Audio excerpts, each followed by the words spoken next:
bonne question. Donc effectivement, ce que j'ai souhaité vers 45 ans, c'est effectivement aller réinvestir ou aller investir dans une région qui m'a donné ma chance en tant qu'entrepreneur, qui m'a permis de faire de belles choses.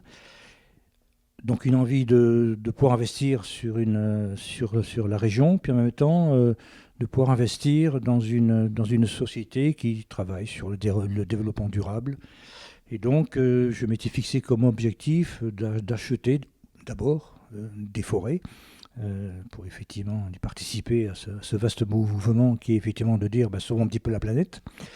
Mais les forêts, bon, à part la forêt de Lozère et les forêts en Auvergne, elles étaient quand même assez loin de chez moi.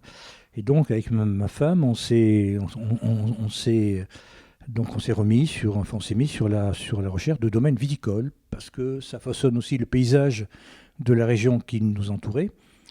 Et puis en même temps, un domaine viticole, c'est aussi une entreprise, c'est la faire vivre. Il y a beaucoup d'entreprises qui n'arrivaient pas à joindre les deux bouts, qui ne pouvaient pas investir, dire bah, peut-être, effectivement, on va racheter un domaine viticole, lui donner les moyens de se développer et de pouvoir effectivement aller faire de belles choses en lien avec la nature.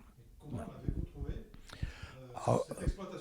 cette exploitation, bon, cherchait avec ma femme depuis bientôt 2 ans. On a d'abord essayé d'autres appellations.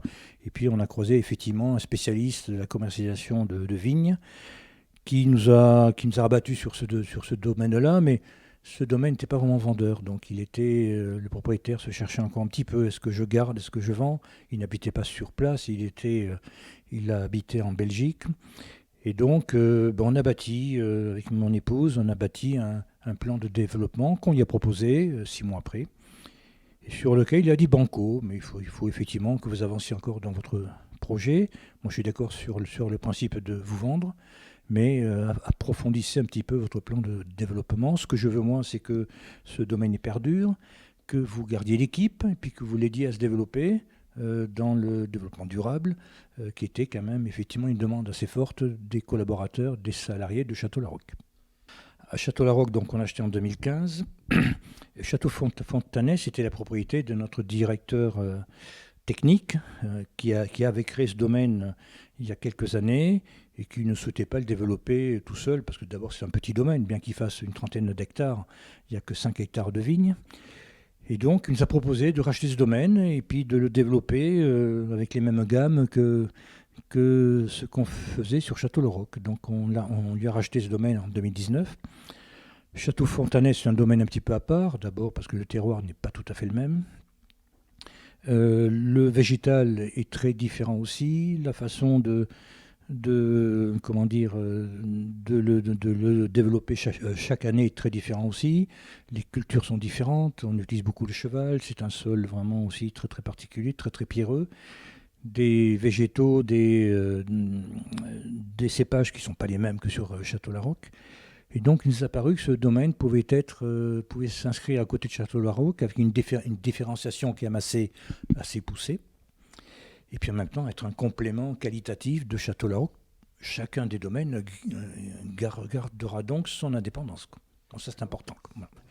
Mais la clientèle de Château Fontanet, qu'on a refondu complètement au niveau cuvée, donc comment dire, est récente, on a réouvert ce domaine il y a quelques mois à peine. La clientèle de Château Fontanet, moi je souhaiterais que ce soit une clientèle de restaurateurs, une clientèle qui s'intéresse à ces petits domaines. Château-Larocque étant considéré comme un domaine beaucoup plus important, donc peut-être un petit peu différent quand même au niveau de l'approche de sa clientèle, donc un peu moins de particuliers, un peu plus de professionnels, mais en même temps que ce soit un laboratoire pour encore aller affiner nos cultures sur Château Fontanès, les cépages, la qualité et tout et tout. Non, pour l'instant, on s'arrête à ces deux-là. L'ensemble de ces deux domaines représente 48 hectares de vignes à peu près, sur 120 hectares au total. C'est un travail de chaque jour, un travail important, avec des équipes qui sont motivées. Aller en acheter d'autres, c'est plus complexe.